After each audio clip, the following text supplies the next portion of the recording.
तो हेलो मेरे बच्चों, कैसे हैं आप सब। तो देखिए फाइनली आज हम लोग शुरू करने वाले हैं प्रश्नावली 3.1 के प्रश्न, क्योंकि इसके पहले वाले लेक्चर में हम लोगों ने किया था इसके सारे एग्जाम्पल। अब बारी है इसके प्रश्न की। तो चलिए बिना कुछ देरी के डायरेक्ट हम लोग शुरू करते हैं। यानी कि इसका प्रश्न संख्या पहला, यानी कि प्रश्न नंबर पहला क्या है, दिया है कि निम्न समस्याओं में रैखिक समीकरणों के युग्म बनाइए और उनके ग्राफी विधि से हल ज्ञात कीजिए। और पहला प्रश्न क्या दिया है, कक्षा 10 के 10 विद्यार्थियों ने एक गणित के पहेली प्रतियोगिता में भाग लिया। यदि लड़कियों की संख्या लड़कों की संख्या से 4 अधिक है, लड़कों की संख्या से 4 अधिक हो तो प्रतियोगिता में भाग लिए लड़कों और लड़कियों की संख्या ज्ञात कीजिए। तो सिंपल हम लोग क्या करने वाले हैं, मानेंगे, माना लड़कों की संख्या x है तथा लड़कियों की संख्या क्या है, y है। तो यहां से चलिए डायरेक्ट हम लोग शुरू करते हैं। यानी कि यहां से हम लोग लिखेंगे, यहां से लिखेंगे सोल्यूशन, लिखेंगे माना माना लड़कों की संख्या, माना लड़कों की संख्या x तथा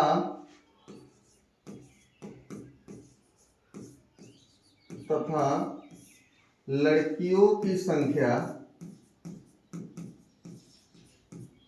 माना लड़कों की संख्या x तथा लड़कियों की संख्या क्या है, y है। अभ्यास देखिए, कह कक्षा 10 के 10 विद्यार्थी। अब विद्यार्थी में तो भाई लड़के भी काउंट होंगे लड़के भी काउंट होंगे, मतलब टोटल 10 विद्यार्थी हैं। यानी कि लड़के और लड़कियां मिलाकर के टोटल 10 हैं। तो यहाँ लिखेंगे प्रश्नानुसार, यानी कि हम लिखेंगे प्रश्नानुसार, प्रश्नानुसार क्या लिखने वाले हैं हम लोग भाई, लड़के प्लस में लड़कियां बराबर कितना है भाई, 10 है। क्योंकि टोटल 10 स्टूडेंट है, स्टूडेंट लड़का और लड़की ही है, तो मतलब लड़के लड़की मिलाकर कितने होंगे, 10 होंगे। और लड़कियों की संख्या हमने क्या माने हैं, x और प्लस में लड़कियों की संख्या क्या माने हैं, y बराबर में 10। ये हो जाएगा हमारे पास इक्वेशन नंबर फर्स्ट, यानी कि समीकरण नंबर क्या हो जाएगा, एक। अब आने की सेकंड वाले शर्त से हम लोग करें, सेकंड वाले शर्त से क्या हो जाएगा, कह रहा है कि भाई, कह रहा कि लड़कियों की जो संख्या है लड़कों की संख्या से 4 अधिक है। लड़कियों की संख्या, यानी कि यहाँ लिखेंगे एक तरफ लिखेंगे लड़कों की संख्या, लड़कों की संख्या बराबर क्या लिखेंगे, लड़कियों की संख्या, लड़कों की संख्या बराबर लड़कियों की संख्या। पहले दोनों की संख्या बराबर करेंगे। अब उसके बाद देखना, लड़कों की संख्या हम लोग क्या एज्यूम किए हैं, x, और लड़कियों की संख्या क्या किए हैं, y। अब ध्यान से प्रश्न को देखना, कह रहे जी लड़कियों की संख्या लड़कों की संख्या से 4 अधिक है, मतलब लड़कियां जो है लड़के से 4 अधिक है। तो लड़कियां ऑलरेडी 4 अधिक हैं। अगर हम लड़कों में भी 4 ऐड कर दे, लड़कों में हम क्या कर दे, 4 ऐड कर दे, क्योंकि लड़कियां जो है लड़कों से 4 ज्यादा है। तो यह y ऑलरेडी, y मतलब लड़की ऑलरेडी 4 ज्यादा है। अगर हम लड़कों की संख्या में 4 ऐड कर दे तो इक्वेशन क्या हो जाएगा, बराबर, क्योंकि ये 4 ज्यादा है तो दोनों को बराबर करना हो तो x में भी तो 4, अगर मान लो y, एक बार के लिए सोचो, अगर y जो है x से 4 ज्यादा है, अगर y x से 4 ज्यादा है तो भाई x में 4 जोड़ेंगे तभी तो बराबर होगा। तो यानी कि x में 4 जोड़ेंगे तो क्या हो जाएगा, ये बराबर हो जाएगा। ये हमारे पास हो जाएगा equation number second, equation number क्या हो जाएगा, ये सेकंड हो जाएगा। अब इसके बाद ध्यान से देखिए, अब क्या करना है, अब हम जैसा कि मैंने कल बताया था कि एक एक इक्वेशन से आपको क्या करना है, दो दो समीकरण बनाना पड़ेगा। एक एक इक्वेशन से क्या समीकरण बनाना पड़ेगा, दो समीकरण। तो ध्यान से देखना है यहाँ पे, यानी कि यहाँ लिखेंगे समीकरण नंबर पहले से, यानी कि समीकरण नंबर फर्स्ट से, समीकरण नंबर फर्स्ट से क्या हो जाएगा, यानी कि x प्लस में y, x प्लस में y बराबर में 10, x प्लस में y बराबर में 10। अब क्या करना है, इस वाले में से आपको x और y का कुछ ऐसा मान रखना पड़ेगा ताकि हमें क्या प्राप्त हो जाए, दो निर्देशांक, यानी कि एक कॉलम में x लिखेंगे, एक कॉलम में क्या लिखेंगे, y। आप ध्यान से देखना, अगर हम लोग यहाँ पे x का मान, या नॉर्मली आप यहाँ देखो ध्यान से, अगर यहाँ पे हम इसको मिटा के बताएं, जैसे कि अगर मान लो x का मान हम लोग क्या रख दें, अगर x बराबर हम क्या रख दें, 0, x बराबर क्या रख दें, 0, तो यहाँ पे 0 की जगह x हो जाएगा, तो y बराबर कितना आ जाएगा, 10। यानी कि जो y की वैल्यू निकलेगी वह कितना निकलेगी, 10। और जो हमारे पास बिंदु निकलेंगे, यानी कि जो हमारे पास बिंदु निकलेगा वह क्या निकलेगा, पहले x फिर y, यानी कि 0 कामा क्या निकलेगा,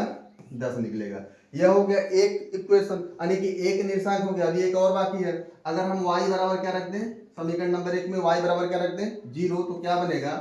x प्लस में y का मान 0 बराबर में क्या है, 10। तो x बराबर कितना हो जाएगा, 10। यानी कि यहाँ पे हमारे पास जो बिंदु निकलेगा, यहाँ पे हमारे पास जो बिंदु निकलेगा वह क्या निकलेगा, 10 कामा क्या निकलेगा, 0। यानी कि इस वाले, यानी कि समीकरण नंबर 1 से, समीकरण नंबर 1 से तो हमें तो दो निर्देशांक निकल गए। अब समीकरण नंबर 2 से हम लोग दो निर्देशांक निकालेंगे आराम से। तो ध्यान से देखना, यहाँ पे क्या दिया है, यानी कि यहाँ पे लिखेंगे समीकरण नंबर 2, समीकरण नंबर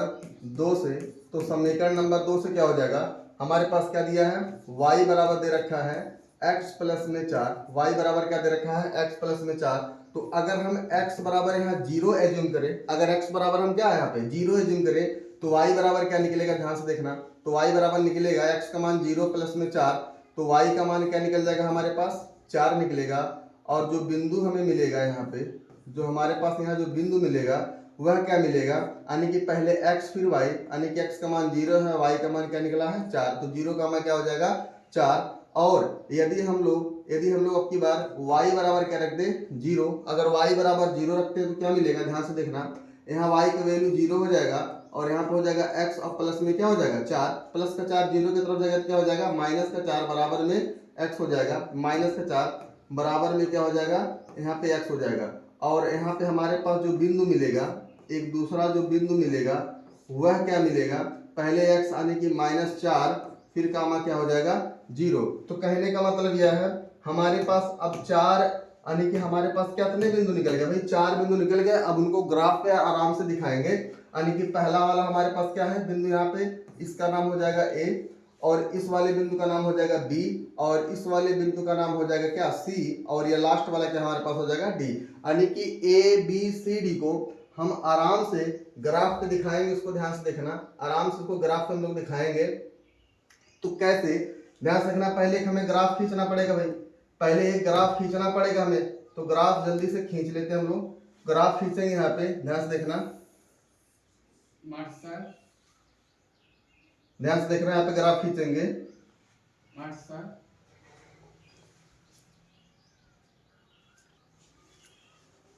चलिए ध्यान से देखिए, अब हम लोग क्या करेंगे, ग्राफ खींच दी जल्दी से। अब दूसरा ग्राफ यहाँ पे देखो ध्यान से, दूसरा वाला ग्राफ, यानी कि यह तो y अक्ष वाला हो गया। अब एक x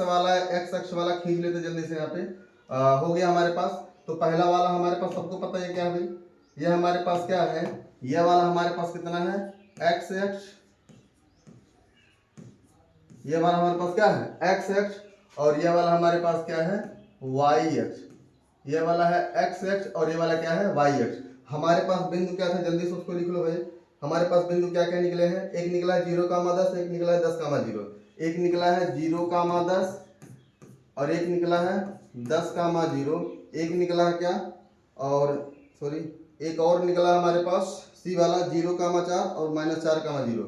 0,4 और -4,0। ये वाला ए है, ये वाला बी है, ये वाला सी, ये वाला डी। यानी कि इन ए बी सी डी वाले को हमें इस ग्राफ पे दिखाना पड़ेगा। उससे पहले हम यहाँ पे कुछ एज्यूम कर ले जल्दी से। तो एज्यूम कर लेते हैं यहाँ पे, ध्यान से देखना। यानी कि यहाँ बीच में हमारे पास क्या होगा, 0 होगा। एक काम करो, आप 2-2 का गैप ले लो, क्योंकि आप जैसे 2-2 का गैप लोगे थोड़ा सा आपको आने के लिए, तो 10 तक आपको निर्देशांक लिखने पड़ेंगे। आप 2-2 का गैप ले लो। यहाँ पे लिख लो 2, यहाँ पे लिख लो 4, यहाँ पे लिख लो 6, यहाँ पे लिख लो 8, और यहाँ पे क्या लिख लो 10। इस तरफ भी -2, -4, -6, -8 और माइनस क्या हो जाएगा 10। इधर भी नीचे भी -2, -4, -6, -8 और -10। ऊपर भी +2, +4, +6, +8 और प्लस का क्या हो जाएगा 10। इस तरह से हमने आने की ग्राफ बना लिया। अब आराम से हमने 2-2 का गैप लिया, कोई दिक्कत नहीं। 2 और 4 के बीच में 3 होता है, 4 और 6 के बीच में 5 होगा, 6 और 8 के बीच में 7 होगा। तो हमने 2-2 का गैप लिया ताकि स्पेस कम लगे, स्पेस क्या लगे, कम लगे। आराम से अब एक एक करके हम सारे बिंदु को क्या करेंगे, यहाँ पे दिखाएंगे। एक एक करके हम सारे बिंदु को यहाँ दिखाने वाले हैं। ध्यान से देखना, पहला वाला x पे 0, x पे 0 का मतलब चलना ही नहीं है, x पे 0 का मतलब चलना नहीं है। y पे 10 है तो y पे 10 कहाँ हो जाएगा, यह वाला, यानी कि a वाला बिंदु हमारे पास कहाँ आ जाएगा, यहाँ पे हो जाएगा। अगला नंबर देखिए ध्यान से, x पे 10, x पे 10 मतलब यह वाला, x पे 10 मतलब यहाँ पे, और y पे 0 मतलब चलना नहीं है, यानी कि यह हमारे पास कौन सा पॉइंट हो जाएगा, यह हमारे पास हो जाएगा पॉइंट बी वाला। अब हम क्या करने वाले, केवल x और y को हम आसानी से तुरंत मिलाने वाले हैं। तो x और y को मिलाओ, x और y को जब मिलाएंगे, ध्यान से देखना, x और y को मिलाएंगे तो क्या मिलेगा, देखो ध्यान से, x और y को हम मिला रहे हैं, सॉरी a और b को मिला रहे हैं हम लोग, a और b को मिलाएंगे, ध्यान से देखना क्या बन रहा है,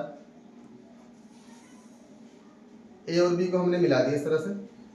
a और b को मिला दिया, ठीक। अभी इसके निर्देशांक हम लोग लिखेंगे, पहले अब c और d को भी इस तरह से रख लो। c का मान क्या है, x पे 0, c का मान क्या है, x पे 0, x पे 0 का मतलब देखो ध्यान से, x पे 0 यानी कि x पे 0 है, y पे 4 है, y पे 4 मतलब x पे 0, y पे 4 मतलब यहाँ आएगा। और दूसरा क्या है, -4 का 0, x पे -4 है, x पे क्या है -4 यहाँ आएगा, और y पे 0 मतलब चलना नहीं है, यानी कि ये वाला जो पॉइंट होगा वाला हमारे पास, ये वाला पॉइंट हो जाएगा हमारे पास c, और ये वाला पॉइंट हमारे पास क्या हो जाएगा d। अब c और d को आराम से मिलाते हैं, तो c और d को जब मिलाएंगे तो देखिए ध्यान से क्या बनेगा, c और d को मिलाने पर, यानी कि c और d को पहले मिला दो यहाँ पे,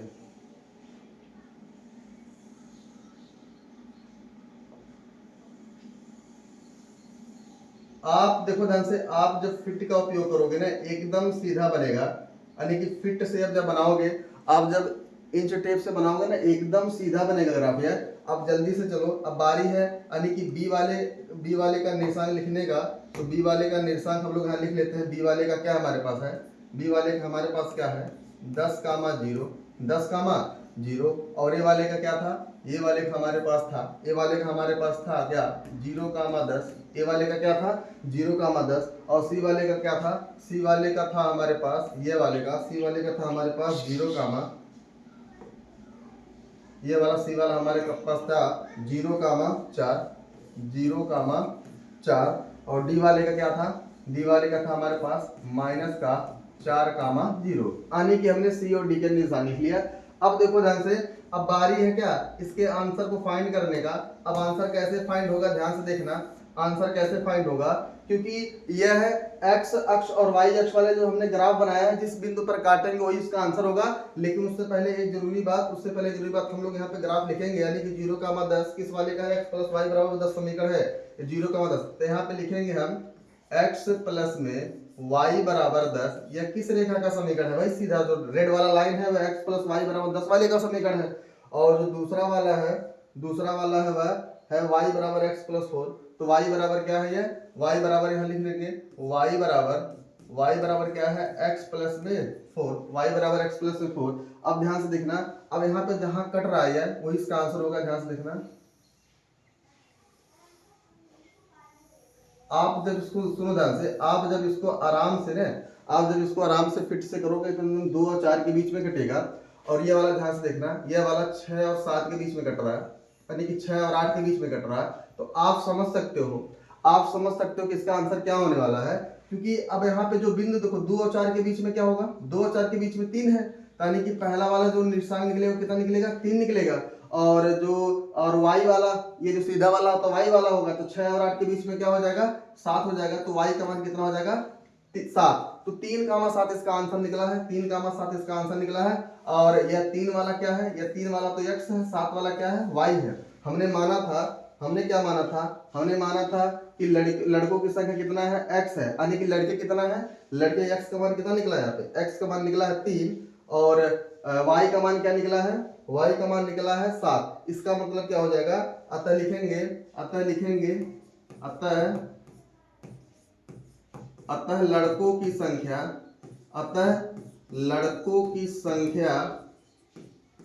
लड़कों की जो संख्या होगा वह बराबर होगा, लड़कों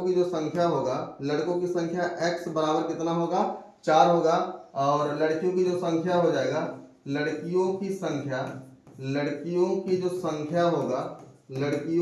संख्या होगा y बराबर, y का मान क्या निकला है 7 निकला है। इसका मतलब लड़के कितना है 4 है, लड़कियां कितना है 7 है, सॉरी नहीं, लड़के कितना है, एक्स का मान कितना निकला यहाँ पे, एक्स का मान निकला हमारे पास यहाँ पे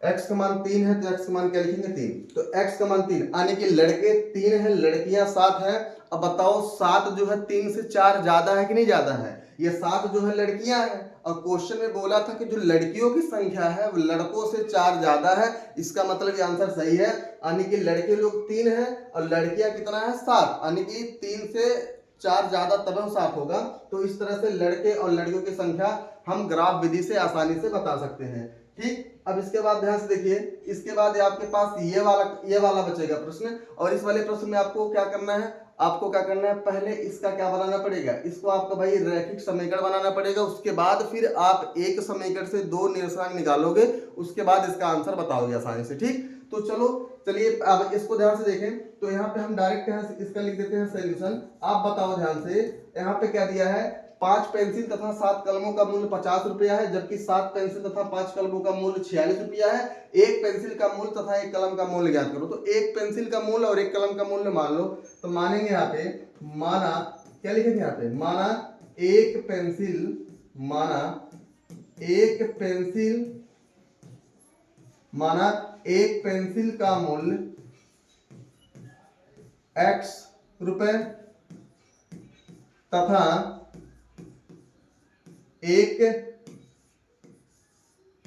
एक कलम का मूल्य कितना है, y रुपए है। माना एक पेंसिल का मूल्य x रुपया तथा एक कलम का मूल्य कितना है, y रुपया। अब देखो ध्यान से, प्रश्न के अनुसार क्या कह रहा है, पहले लिखेंगे प्रश्नानुसार, तो प्रश्नानुसार क्या हो जाएगा भाई, 5 पेंसिल तथा 7 कलम, क्या लिखेंगे 5 पेंसिल और प्लस में 7 कलम बराबर क्या रुपए का है भाई, बराबर है 50 रुपए का। मतलब एक पेंसिल का मूल्य कितना है, x रुपया, तो 5 पेंसिल का मूल्य कितना हो जाएगा 5x, प्लस में एक कलम का मूल्य है y रुपया, तो 7 कलम का मूल्य कितना हो जाएगा 7y, बराबर में कितना हो जाएगा 50, बराबर कितना हो जाएगा 50। समीकरण नंबर क्या हो जाएगा 1। अब सेकंड वाले शर्त से क्या हो जाएगा, कह रहा है कि भाई बाद में जबकि 7 पेंसिल तथा 5 कलमों का मूल्य 46 रुपया है, यहाँ पे लिखेंगे 7 पेंसिल और प्लस में 5 कलम, 7 पेंसिल और प्लस में 5 कलम का मूल्य कितना है 46 रुपया है। इसका मतलब एक पेंसिल का मूल्य x रुपया है, तो 7 पेंसिल का मूल्य 7x रुपया हो जाएगा, तो 7x हो जाएगा, और प्लस में एक कलम का y रुपया है, तो 5 कलम का कितना हो जाएगा 5y रुपया, बराबर कितना हो जाएगा यह 46 हो जाएगा, बराबर कितना हो जाएगा यह 46 हो जाएगा। अब देखो ध्यान से, यानी कि समीकरण नंबर 1 से हम लोग 2 निर्देशांक निकालेंगे, आराम से आप निकालना, आप x का मान या y का मान कुछ भी ऐसा रखना कि ताकि जो उसका आंसर आएगा पूर्ण संख्या आए, पॉइंट में ना आए, क्योंकि पॉइंट में आप ग्राफ पे दिखाने में आपको बड़ी मुश्किल होगी। पॉइंट में अगर आ गया, जैसे मान लो 7.5 आ गया, अब 7.5 को आप ग्राफ पे किस तरह दिखाओगे भाई, 7.5 को आप ग्राफ पे किस तरह से दिखाओगे, नहीं दिखाओगे तो बड़ा मुश्किल होगा, दिखा पाओगे लेकिन बड़ा मुश्किल हो जाएगा, बड़ा कॉम्प्लिकेटेड हो जाएगा, जिससे आपका प्रश्न गलत भी हो सकता है। तो यही हम कहते हैं भाई, आप ऐसा कुछ मान रखो ताकि वह पूरी तरह से कट जाए, यानी कि विभाज्य हो जाए और पूर्ण संख्या उसका आंसर आ जाए। और जब पूर्णांक या पूर्ण संख्या आएगा ना, तो ये मान के चलो ग्राफ पे आप आसानी से दिखा पाओगे, 4 5 6 8 10 को आराम से ग्राफ पे दिखाया जा सकता है, लेकिन 3.27 या 3.4 को ग्राफ पे दिखाना थोड़ा सा इजी नहीं है, मुश्किल है। तो ध्यान से देखना, आप आने की यहाँ लिखोगे समीकरण नंबर 1 से, समीकरण नंबर 1 से, अब समीकरण नंबर 1 से आने की क्या दिया है 5x प्लस का 7y और बराबर में क्या है 50 है, बराबर में क्या है 50 है। आप सुनो ध्यान से, अगर x का मान हम लोग 0 रखेंगे तो 7 से 50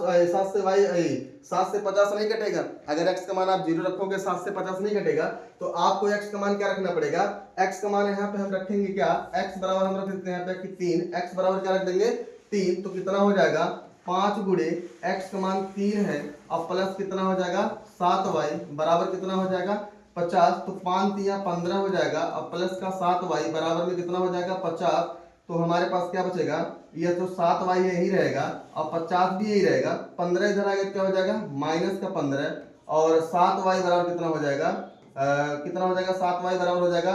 50 में से 15 जाएगा कितना हो जाएगा 35 और 7 से 35 आराम से कट रहा है तो y बराबर कितना आ गया 5 यानी कि जो हमारे पास बिंदु निकलेगा x, 3 यानी कि 3,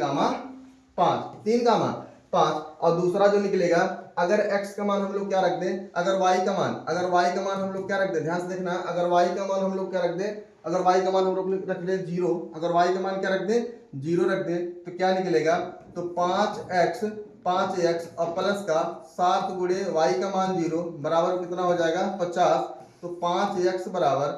प्लस में 7 जुड़ा 0 हो जाएगा बराबर में क्या बचेगा यहाँ पे 50 तो 5x बराबर हो जाएगा 50 और 5 से 50 कटता है x बराबर कितना आ जाएगा 10 आ जाएगा और हमारे पास जो बिंदु निकलेगा वह क्या निकलेगा 10 कामा क्या निकलेगा 0 10 कामा 0 तो इस तरह से एक बिंदु हमारे पास मान के चलो बी हो गया ये वाला ए हो गया अब ए और बी को हम लोग ग्राफ पे दिखाएंगे अब सेम टू सेम आपको भी सोच करके इसको रखना और आप ग्राफ बनाना और कमेंट में बताना कि आपका ग्राफ पे आंसर मिला या नहीं मिला आप अपने बुक से देखना कि आंसर कितना आपकी बुक में दे रखा है और ग्राफ पे आपका आंसर एकदम सेम टू सेम मिला कि नहीं मिला आप ग्राफ बना पाए कि नहीं बना पाए क्योंकि इसके पहले आपने पढ़ा है एग्जाम्पल इसके देखे हैं और ये प्रश्न हमने करके दिखाया तो हमारी भाई आप आराम से कर सकते हो कोई दिक्कत नहीं आप करके देखना इसको आप और कमेंट में जरूर बताना कि आपका आंसर आया कि नहीं आया। चलिए अगला नंबर देखते हैं ध्यान से अगला नंबर हमारे पास जो है ध्यान से देखिए अगला नंबर क्या दिया है ये बड़ा इजी सा प्रश्न है अगला नंबर ध्यान से देखिए क्या दे रखा है अनुपातों a1 बटे a2 कामा b1 बटे b2 और c1 बटे c2 की तुलना कर ज्ञात कीजिए कि निम्न समीकरणों के द्वारा निरूपित रखा है एक बिंदु पर प्रतिच्छेद करती है समांतर है अथवा क्या है संपाती है तो बहुत इजी क्वेश्चन है ध्यान से देखना आप हमने क्या बताया था कि अगर a1 बटे में a2 बराबर नहीं है b1 बटे में b2 के तो मान के चलना रेखाएं क्या है प्रतिच्छेदी रेखा होगा क्या होगा यह प्रतिच्छेदी रेखा होगा और अगर a1 बटे में a2 बराबर हो जाए b1 बटे में b2 के और यह भी बराबर हो जाए c1 बटे c2 के तो रेखाएं कैसी होती हैं रेखाएं होती हैं संपाती और अगर a1 बटे में a2 बराबर हो b1 बटे में b2 के लेकिन c1 और c2 बराबर ना हो तो रेखाएं कैसी होती है भाई ये रेखाएं होती हैं समांतर रेखाएं कैसी होती हैं समांतर होती हैं। अब आप खुद बताओ पहला वाला हम लोग क्वेश्चन नंबर पहला वाला कर लेते जल्दी से पहला वाला दे रखा है 5x माइनस का 4y और प्लस का 8 बराबर में 0 और दूसरा वाला इक्वेशन क्या दे रखा है इसका 7x प्लस में 6y और माइनस का 9 बराबर में 0 समीकरण नंबर 1 और यह समीकरण नंबर 2। अब ध्यान से देखना यहाँ पे हम लिखेंगे समीकरण 1 से तो समीकरण नंबर 1 से a1 का मान क्या निकलेगा a1 का मान क्या निकल जाएगा 5 क्योंकि x का गुणा क्या होता है और जो b1 का मान निकलेगा वह निकलेगा माइनस का 4 और c1 का मान निकलेगा प्लस का 8 और समीकरण नंबर 2 से समीकरण नंबर 2 से क्या निकलेगा a2 का मान क्या निकल जाएगा a2 का मान निकलेगा 7 और b2 का मान निकलेगा कितना 6 और c2 का मान निकलेगा माइनस का 9 यानी कि a1 b1 c1 a2 b2 c2 आराम से आप निकाल लियो आप आराम से देखना ध्यान से हम लोग क्या करेंगे चूंकि a1 बटे में a2 का मान रखेंगे a1 का मान कितना है भाई 5 है और b1 का मान कितना है 7 है ठीक इसी तरह हम लोग क्या रखेंगे b1 बटे में b2 तो b1 का मान क्या है माइनस का 4 b1 का मान क्या है माइनस का 4 और b2 का मान कितना है 6 काटोगे तो कितना हो जाएगा 2 दूनी 4 और 2 तीन 6 यानी कि b1 बटे b2 का मान माइनस का 2 बटे 3 और a1 बटे a2 का मान 5 बटे 7 तो 5 बटे 7 और माइनस का 2 बटे 3 कभी भी बराबर नहीं हो सकता तो बराबर नहीं है आप लिखोगे चूंकि a1 बटे में a2 बराबर नहीं है b1 बटे में b2 के अगर a1 बटे a2 बराबर नहीं है b1 बटे b2 के तो क्या होती है अतः यहां लिखेंगे आप अतः दी गई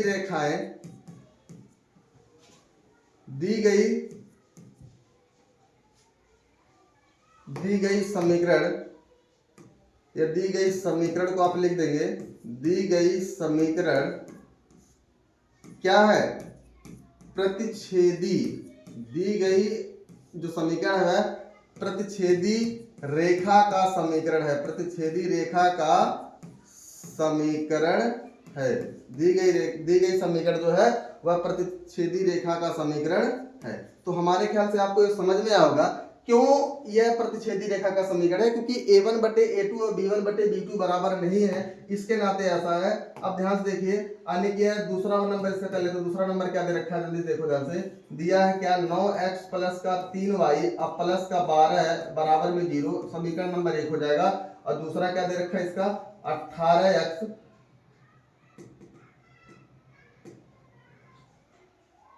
दूसरा दे रखा है हमारे पास कितना 18x अब प्लस का 6y अब प्लस का 24 बराबर में 0, यह हो जाएगा समीकरण नंबर 2। अब ध्यान से देखना है यहाँ पे हम समीकरण नंबर 1 से क्या निकालेंगे, समीकरण नंबर 1 से a1 का मान निकालेंगे। तो a1 का मान क्या निकलेगा समीकरण नंबर 1 से 9 निकलेगा, और b1 का मान क्या निकलेगा 3, और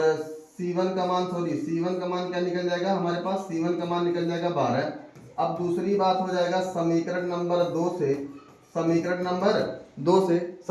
2 से a2 का मान क्या हो जाएगा हमारे पास, a2 का मान हो जाएगा 18 और b2 का मान हो जाएगा हमारे पास 6, और जो c2 का मान होगा कितना हो जाएगा वह c2 का मान हो जाएगा, यानी कि समीकरण नंबर 1 में कितना 2 में कितना था ये 24 था, तो समीकरण नंबर 2 में कितना है ये हमारे पास समीकरण नंबर 2 में 24 है। थोड़ा सा ध्यान से देखना,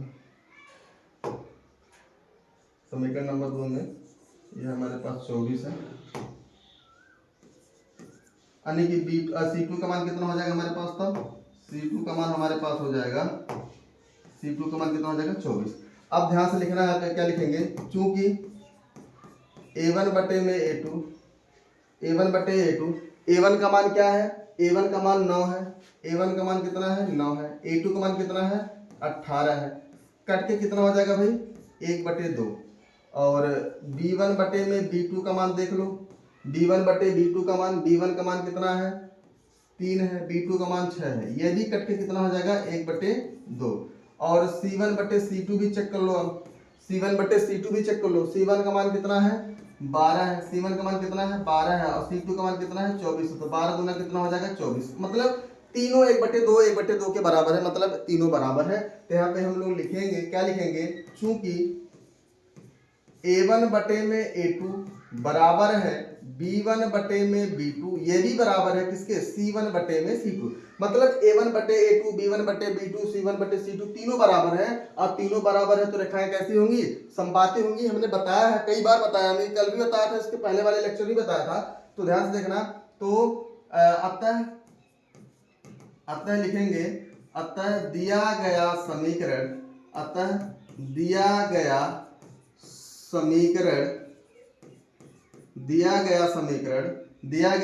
क्या हो जाएगा,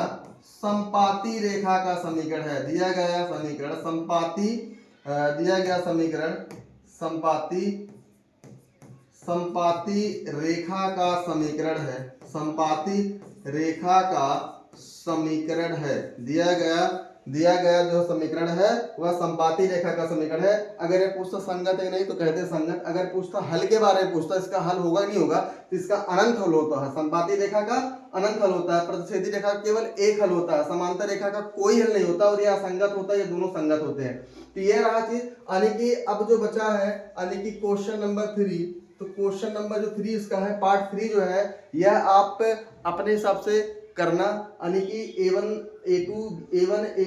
B1 C1 A2 B2 C2 निकाल करके आप देखना, आप ये कमेंट में बताना कि यह किस रेखा का समीकरण है। आप इसको कमेंट में बताना, भूलना मत इसको, ये होमवर्क मान लो, यह क्या है HW है, आपके लिए क्या है यह HW है, यानी कि होमवर्क है। आप बताना कि यह जो तीसरा वाला जो समीकरण है, तीसरा वाला, यह किस रेखा का समीकरण है, आपको यह कमेंट में बताना है। और बाकी और जितने भी बताया आप आराम से उसका एक बार रिवीजन कर लेना, और बताना कि वीडियो कैसा लगा। अगर वीडियो अच्छा लगा हो तो एक प्यारा सा कमेंट करना, और अगर चैनल को अभी सब्सक्राइब नहीं किया तो सब्सक्राइब कर लेना। बाकी मिलते हैं नेक्स्ट वीडियो में इसके अगले प्रश्न के साथ, तब तक के लिए बाय।